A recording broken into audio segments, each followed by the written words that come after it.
नमस्ते। Story house channel में आपका स्वागत है। हमारी आज की कहानी का नाम है उपहार।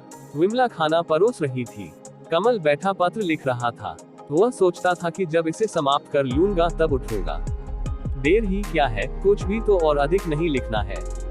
बस यही दो ही पंक्तियां और लिखने को है कि फिर मैं हूँ और भोजन। और विमला मन ही मन झुंझला रही थी कि जब तक मैं शाक पकाऊं तब तक तो आप मचा दी। दो मिनट में विकल होकर पूछते रहे कि कितनी देर है। और अब जब मैं खाना परोसने लगी तो आया, बस अभी हाल आया कह रहे हैं मगर आते नहीं। बस इनकी यही प्रकृति मुझे अच्छी नहीं लगती। कितनी तकलीफ होती है खाना पकाने में। बनाना पड़े तो मालूम हो जाए, और मालूम क्या हो जाए, खुद भी तो न खा सके उसे, फिर भी किसी तरह जो मर खप के बना भी लूं तो ये हाल है इनका कि मुझे बेवकूफ बनना पड़ता है। कुछ कहो तो झट जवाब दे बैठेगे कि फिर बनाती ही बेकार हो। मैंने तो 1000 बार कहा कि महाराजन रख लो। मैं भी बैठी रहूंगी इसी तरह। जब बुलाना व्यर्थ है तो बुलाया ही क्यों जाए। न, मैं अब नहीं बुलाऊंगी, नहीं, किसी तरह नहीं। अरे सुनती हो, विमला को ही लक्ष्य करके कमल ने कहा था, लेकिन विमला ने सुनकर भी नहीं सुना। उसने कोई उत्तर नहीं दिया। वह क्यों उत्तर दे, किसका उत्तर दे, किसे उसके उत्तर की अपेक्षा है। जब कहते कहते हार गई तब नहीं आए, और अब इतनी देर के बाद भी वहीं से कहते हैं सुनती हो। कौन सुनती है? कोई नहीं सुनती। क्यों सुने कोई? क्या पड़ी है उसे जो सुने? वह नहीं सुनती है। कोई नहीं सुन रहा है। कोई सुनने क्यों लगा? वह सुनती तो है मगर नहीं सुनती। हाँ, नहीं सुनती। कमल अब उठकर उसके पास चला आया। वह चला तो आया पर निकट खड़ा रहकर बोला, कुछ लोग आ गए हैं और उनसे इसी समय 2 बातें कर लेनी है। बेचारे बड़ी दूर से आए हैं। मुझसे यह नहीं हो सकता कि उन्हें बैरंग वापस लौटा दूं। कुछ वक्त देना ही पड़ेगा। कुछ ऐसी ही आवश्यकता है। समझती हो ना? तुम अब खाना खा लो। मुझे शायद देर ही लग जाए। शायद क्या, बल्कि निश्चित है देर लग जाना। विमला ने पहले तो चाहा कि वह चुप ही रहे, अब भी उनकी इस बात का कोई उत्तर न दे, किंतु वह वास्तव में इस प्रकार की नारी नहीं है। परिस्थिति और कारण को लेकर उसकी मर्यादा की अवमानना करना उसकी प्रकृति के प्रतिकूल है। वह अतीत से उलझती रहती है क्योंकि उसी का प्रभाव लेकर भविष्य को देखती है, किंतु वर्तमान की उपेक्षा उसे स्वीकार नहीं होती। अतएव उसने कहा, किंतु क्या 10-5 मिनट के लिए उन्हें रोक नहीं सकते? वे लोग क्या तुम्हारा इस समय भोजन करना भी रोक देना उचित समझेंगे? तुम्हारी असुविधा का क्या उन्हें कुछ भी ख्याल न होगा? कमल ने लक्ष्य किया, विमला खुद भी भूखी है। समय भी अधिक हो गया। इसी स्थिति में उसने बनाया है। कितनी देर से वह प्रतीक्षा में बैठी है, और अब जबकि मुझे उसके साथ बैठकर खाना चाहिए, मैं उससे इस प्रकार का प्रस्ताव कर रहा हूँ। उसने एक बार फिर जो विमला के उत्तप तरुण मुख की ओर ध्यान से देखा तो उसे अपना प्रस्ताव सर्वथा अप्रीतिकर प्रतीत हुआ। वह लौट पड़ा। लौटते हुए कह गया, अच्छा तो मैं अभी आया। उन्हें कमरे में आदर के साथ बिठा आऊं और साथ ही 10 मिनट तक और अधिक प्रतीक्षा करने की अनुमति ले आऊं। आह, तुम आए हो मेरे राधाकांत बाबू, ये डेपुटेशन लेकर? अच्छा, लेकिन यार बहुत दिनों में मिले हो और फिर इस डेपुटेशन के साथ। खैर, मैं अभी आया। मैंने अभी तक भोजन नहीं किया है। कुछ इतने आवश्यक कार्यों में लगा रहा कि भोजन करने तक को समय पर न उठ सका। जा ही रहा था कि पता चला आप लोग तशरीफ लाए हैं। कमल ने स्वाभाविक उल्लास मुखरित ढंग से कहा, अच्छा तो है, कर आओ भोजन, लेकिन अकेले ही अकेले भोजन कर लोगे? राधा बाबू ने हंस के मृदुल दोलन में साधारणतया कह दिया, उसी प्रकार जैसे कोई भी मित्र दूसरे से ऐसी स्थिति में प्रायः कह ही देता है। अच्छी बात है, मेरा सौभाग्य। चलो, तुम भी चलो। कमल के उत्तर के साथ उसका हार्दिक उल्लास भी मिश्रित होकर फूट निकला। ऐसे नहीं जाता। इस तरह तुमको तो कुछ मालूम न होगा, किंतु दूसरी आत्मा को जो आकस्मिक कष्ट होगा उसे मैं कैसे सहन करूंगा। न यार कमलेश, मुझे इस समय भोजन नहीं करना है, मैं तो यूं ही कह उठा था। मैं भोजन कर चुका हूं। राधा बाबू कहते कहते गंभीर हो उठे। कमल ने लक्ष्य किया, ये राधाकांत एक समय कितना चतुर था। क्लास भर इसके मारे परेशान, बल्कि एक प्रकार से आंदोलित रहता था, और आज देखता हूं कि इस कालांतर में ही वह कैसा विवेकशील बन गया है। तब उस राधाकांत के प्रति कमल पहले अजय आदर भाव से देखकर रह गया, फिर कुछ सोच समझकर बोला, नहीं राधे, असुविधा की कोई बात न होगी। कम पड़ेगा तो कुछ और बाजार से मंगवा लूंगा। चलो चलो, अब तुम्हें चलना पड़ेगा। मेरे एक मित्र भी खाएंगे। विमला बड़े जबरदस्त आदमी है। इच्छा मात्र करने से सफलता इनके चरण चूमती रही है। मुझे इनका क्लास फेलो रहने का गौरव प्राप्त हो चुका है। मुझे पता ही न था कि जेल जाकर भी ये शैतान बजाय दुर्बल पड़ने के इतना मोटा पड़ जाएगा। देखती क्या हो, वजन में 3 मन से कम ना होगा। ये जो कुछ भी तुमने बना रखा है, मैं तो समझता हूँ केवल इसके लिए भी काफी ना होगा। कमल ढूंढ ढूंढ कर ऐसे शब्दों का प्रयोग कर रहा है जिससे विमला को पता चल जाए कि उसका यह मित्र ऐसा वैसा साधारण व्यक्ति नहीं है। बड़ा आदमी तो वह है ही, साथ ही उसका घनिष्ठ मित्र भी है। तब विमला ने स्वामी के इस घनिष्ठ मित्र को केवल एक दृष्टि से देखकर साड़ी को सिर पर आगे तक कुछ और अधिक खिसका लिया है। 2 थालियों में भोजन जैसा परोसकर रखा था, उसे पूर्ववत न रखकर उसमें थोड़ा थोड़ा कम कर लिया है, क्योंकि आकस्मिक आतिथ्य और समय असमय के जलपान के लिए जो मिष्ट और सलोने खाद्य पदार्थ उसने बना रखे हैं, उनका भी उपयोग उसे अब करना है। बाजार से ही कुछ मंगाना पड़ा तो फिर गृहस्थी की मर्यादा ही क्या रही। परंतु उसने कहा आइए। तब कमल अपने राधे को लेकर भोजन करने बैठ गया। वह भोजन कर रहा है और साथ ही कुछ सोचता भी जाता है। यो निरंतर उसे कुछ न कुछ सोचना ही पड़ता है। बात कम काम अधिक, यही उसकी प्रकृति है। किंतु जब कोई मित्र आया हो और साथ में भोजन कर रहा हो तब भी मौन ही बने रहना तो कुछ अधिक उत्तम या आवश्यक, प्रीतिकर या शोभन प्रतीत नहीं होता। मानो इसी बात को लक्ष्य कर कमल ने कह दिया, और कहो राधे, खूब अच्छी तरह से होना। किसी प्रकार की कोई असुविधा या कष्ट या और क्या कहूं। अंतिम शब्द कहते कहते कमल राधे के मुंह की ओर देखकर हंस पड़ा। देखता हूं तुम बहुत बड़े आदमी हो गए। यहां तक कि तुमने इतना वैभव अर्जित कर लिया, इतना कि तुम्हें देखकर मुझे ईर्ष्या होती है, तो भी तुम्हारा वह साधारण सारल्य ज्यों का त्यों बना है।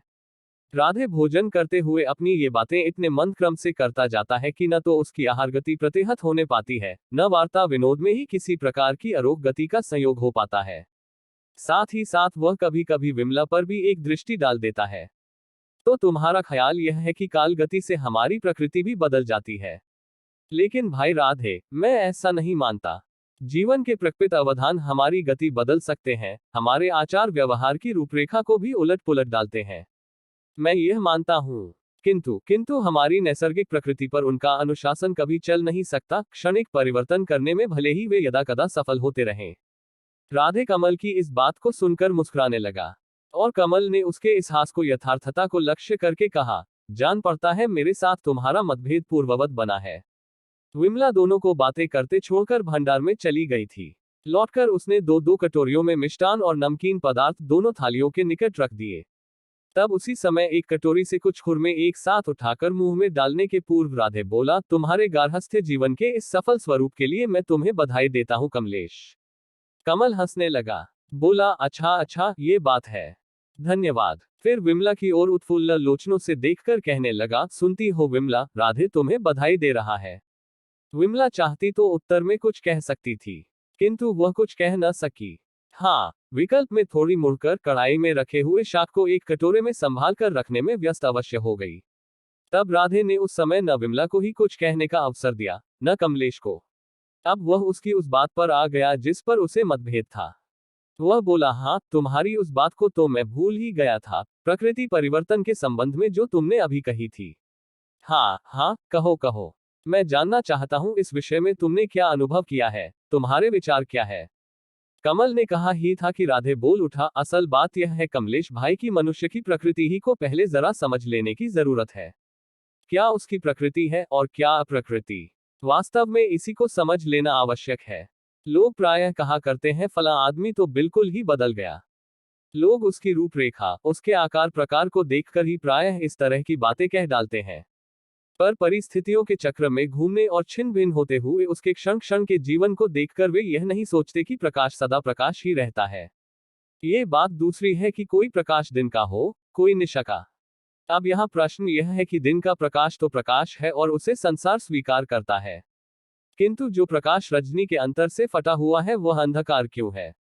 तब तत्काल उत्तर मानस से कमलेश बोल उठा, वंडरफुल, कितनी अच्छी बात तुमने अनायास कह डाली, वाह। विमला ने उसी समय एक बार राधे के उस तेजो में मुख की ओर दृष्टिक्षेप किया। थोड़ी देर से उसकी छाती के भीतर भूकंपकालीन रत्नाकर की भांति जो भीम विस्फोर्जन प्रतिध्वनित हो रहा था राधे के इस कथन को लेकर, और फिर एक बार उसकी ओर देखकर आपसे आप वह बिल्कुल शिथिल ध्वस्त हो उठा। जिस त्यक्त अतीत ने आज अभी उसके मन प्राण तक को बार बार स्तंभित, विकल विकंपित कर करके एक अव्यक्त अभियोग से अतिशय अस्थिर कीवा विमूढ़ कर डाला था, निमित्त मात्र के इस वैकल्पिक उपान से उसके पराभूत चित्त की सारी दुर्बलता बात की बात में निष्प्रभ प्रशांत हो उठी। इसी समय भोजन करके दोनों मित्र उठ खड़े हुए। रात के 11 बजे हैं। कमलेश सो रहा है। पास ही विमला भी लेटी हुई करवटें बदल रही है। कुछ स्वप्न उसके मानसपट पर उतर आए हैं। तुम्हारी यह आदत अच्छी नहीं है भैया। कौन सी? पूछते हो कौन सी? लो, जब मालूम नहीं है तब पूछना भी गुनाह है। हाँ, गुनाह। मैं तुमसे भैया जो कहती हूँ। वह चुप रह गया। उसका मुख यकायक उतर गया। कोई बात वह फिर न कह सका। तब वह चलने लगी, कुछ उद्विग्न होकर, अपना तिरस्कार अपने ऊपर लादकर। किंतु उसी समय उसने सुना, वह कह रहा है, मेरी इस बुरी आदत के अनुभव करने का तुम्हें अब कभी अवसर न मिलेगा विमला। मैं यहां से चला जाऊंगा। वह लौट पड़ी। अपनी मर्यादित गंभीरता से विचलित होकर वह बोली, सचमुच क्या तुम कानपुर छोड़ दोगे? छोड़ना ही पड़ेगा विमला, क्योंकि मनुष्य की प्रकृति बदल नहीं सकती। उत्तर में वह कुछ न कह सकी थी। यद्यपि उन निर्वाक, निष्पद, निष्ठुर क्षणों ने उसके इस जीवन को हो व्यर्थ कर डाला, तो भी उन क्षणों को वह फिर कभी न पा सकी। आज तक न पा सकी। किंतु वह था कितना दृढ़ प्रतिज्ञ। उसने कानपुर छोड़ ही दिया। यद्यपि उसने कोई अपराध नहीं किया था। एकमात्र यही आदत थी उसकी कि वह मुझे देखकर पुलकित हो उठता था। उसके उस हास्य मुखरित आनंद की उद्दीप्त आभा, उसकी उल्लास तृप्त आंखें अपना आंतरिक भाव प्रकट करने का लोभ संवरण न कर सकती थी। मोहल्ले की बात ठहरी। वह कभी कभी अपनी सखियों के साथ निकलती, कभी माँ भाभी के साथ। और इन सब के साथ निकलने पर भी वह उसकी ओर एक बार देखे बिना मानता न था। फलतः एक अदम्य बहिरभिमुखी लज्जा से वह बिल्कुल संकुचित तथा अभिभूत हो उठती थी। बस यही उसका अपराध था और उससे संलग्न यही उसकी असुविधा। और उसके बाद यह आज का दिन है। तुम्हारे गार्हस्थ्य जीवन के इस सफल स्वरूप के लिए मैं तुम्हें बधाई देता हूँ। और मेरे गार्हस्थ्य जीवन का ये कैसा सफल स्वरूप है। किंतु जो प्रकाश रजनी के अंतर से फूटा हुआ है वह अंधकार क्यों है? कौन कहता है कि वह अंधकार है? क्या अब भी किसी में इतना साहस है कि वह उसे अंधकार कह सके? किंतु ये बात तो तुमने अपने आप को देखकर कह डाली है, क्योंकि तुम एक प्रकार के अकल्पित स्वप्न हो। किंतु ये तो एक कविता हुई। और इस विमला के भीतर जो नारी है वह तो वैसी उस प्रकार की निरी कविता नहीं है। उसका एक शरीर है, एक पिंड। कभी उसे छूकर देखते तो जान पाते कि बाहर से प्रकाशमयी झलक मारने वाली इस विमला के भीतर का अंधकार अभी तक पूर्ववत स्थिर है। अपने स्थान से वह टस से मस भी नहीं है। अभी तक उसके भीतर की गर्वित नारी उसी प्रकार तृषित है जैसी वह कभी पहले थी। उसके प्रकृत स्वरूप का सांगोपांग अर्थ किया ही नहीं जा सका, यहाँ तक कि वह अभी तक मां भी नहीं हो सकी। और फिर भी तुम उसके गार्हस्थ्य जीवन का साफल्य देखने चले थे। ओह, इस परिवार का अंतरंग न देखकर उसके बाह्य स्वरूप पर तुम ऐसे मुग्ध हो उठे कि बधाई भी उसे दे डाली। किंतु तुम्हारी यह बधाई तो उन्हीं के लिए थी। मेरे साथ उसका संबंध क्या? वह बधाई मेरे लिए नहीं है, नहीं है। किंतु ठीक तो है। उन्होंने कह डाला था, सुनती हो विमला, राधे तुम्हें बधाई दे रहा है। लेकिन उनके कहने से भी वह बधाई मेरे लिए नहीं हो सकती। वह उनके लिए थी, हाँ, उन्हीं के लिए। तो क्या वास्तव में वे बधाई के पात्र हैं? क्यों भला? क्या वे बधाई के पात्र केवल इसलिए हैं कि मेरे जीवन की यह धारा भी उन्हीं के साथ साथ प्रवाहित हो रही है? तो तुम सोचते हो कि यह विमला अभी तक इसमें समर्थ है कि उसकी संगति का योग मात्र किसी को भी बधाई का पात्र बना सकता है? उफ, तुम ऐसा क्यों मानते हो राधे भैया? क्या तुम अपनी प्रतिज्ञा भूल गए? क्या तुम्हें याद नहीं रहा तुमने किसी को कुछ कहा था? कहा था कि मेरी इस बुरी आदत के अनुभव करने का अब तुम्हें कभी अवसर न मिलेगा। तो फिर इतने दिनों के बाद तुमने यह अवसर क्यों दिया? झर झर झर, ये आंसुओं की बूंदें हैं कि सुधार नव के मोती। ओह, जीवन के ये 10 वर्ष यूं ही बीत गए। यूं पलटा, कितने भूकंप आए, कितनी रिमझिम रातें, कितनी शारदीय निशाएं, कितने वासंतिक दोलन आए और गए, किंतु राधे की छाया भी कहीं न देख पड़ी। और एक युग के बाद जानबूझकर भी नहीं, अनायास वे जो इस कुटीर में आ ही पड़े, तो यह विमला, यह मूर्त कालिमा अपने आप को न देखकर दोष देती है उससे, जो दिवाकर की भांति वरेण्य और मनर्वी है। तो तुम मुझसे बोले क्यों नहीं? कुछ विस्मय और कुछ दुलार से ओतप्रोत होकर तुमने मुझे निकट पाकर मेरा नाम लेकर पुकारा क्यों नहीं? तुम्हारी मुद्रा इतनी गंभीर क्यों बनी रही? एक बार भी सिर उठाकर तुमने मुझे ध्यान से देखा क्यों नहीं? मुझसे छूट कर जाओगे कहाँ? झर झर झर, ये अमृत की बूंदें क्रमागत रूप से क्यों आ रही हैं? झरने से बूंदें तो यूं निरंतर आ सकती है, किंतु इस प्रकार के अमृत बूंदों को वह कहाँ से लाएगा? और उनके निःस्राव के साथ यह निःस्वन कैसा है? ये रुदन की सिसकियां हैं कि निर्झर की उत्ताल उर्मिमालाओं का अजस्र मुखरित महोल्लास? तुम रोती हो विमला। एकाएक उठकर झट से विद्युत प्रकाश प्रस्फुटित कर कमल विमला के पलंग पर आकर उससे मिश्रित होकर बैठ गया। फिर उसके सिर की कुंतल राशि, वेणी और उसके अंतिम छोर तक अपना वाम हस्त फेरते हुए बोला, रोती क्यों हो विमला? बतलाओ, मैं जानना चाहता हूं, क्या मुझसे कोई अपराध हुआ है? अब विमला आंसू पोंछकर स्थिर होकर बैठ गई। उसका एक हाथ अब भी कमल के हाथों में था। उसके रुद्र गंभीर मुख की अप्रकृत भंगिमा देखकर कमल यकायक स्तब्ध हो उठा और उसी समय विमला बोली, अपराध? अपराध की बात पूछते हो? हाँ, तो इस राधे को तुम अंदर क्यों ले आए? किससे पूछकर ले आए? कमलेश अवाक हो उठा। तुरंत तो वह कोई भी उत्तर न दे सका, किंतु क्षण भर के बाद बोला, वह मेरा एक मित्र था, चिरपरिचित मित्र। उसका स्वागत सत्कार करना मेरे लिए आवश्यक था, किंतु वह कोई भी हो, उसके संबंध में इतना सोचने की आवश्यकता ही क्या है? वह क्यों आया था? एक प्रस्ताव लेकर। क्या उत्तर दिया? उसकी बात मान लेना ही मैंने उचित समझा। स्वदेश के पीछे उसने अपना जीवन उत्सर्ग कर रखा है। उसे निर्विरोध काउंसिल में जाना चाहिए। उसके पक्ष में मैंने अपने आप को रोक लिया है। जी व न उ तस रख कर रखा है। विमला ने अतिशय मद स्वर में अटक अटककर इस तरह कहा कि कमल उसकी अपरूप मुद्रा देखकर चकित स्तंभित हो उठा। क्षण भर रुककर बोला, बात क्या है विमला? मैं जरा साफ साफ जानना चाहता हूं। वह मेरा शत्रु है। मेरी जीवन धारा को उसने व्यर्थ ही में विकृत करने को चेष्टा की है। मोहल्ले के नाते से मैं उसकी बहन होती हूँ, फिर भी जानबूझकर उसने मेरी अवहेलना की। मैं इसे कैसे सहन कर सकती हूँ? अरे पगली, यह मेरी ही भूल है। लेकिन तुम जानती हो विमला, मैं कुछ आज का नया भुलक्कड़ नहीं हूँ। खैर, मुझे इसका डैक है। चलते चलते वह अपनी सोने की घड़ी तुम्हें भेंट स्वरूप दे गया है। उसने कहा भी था कि ये घड़ी मेरी बहन को दे देना। तुम उसे ले लो अभी। वह मेरे कोट के भीतरी जेब में पड़ी है। और विमला सोचती है, यह उपहार है कि मृत्यु।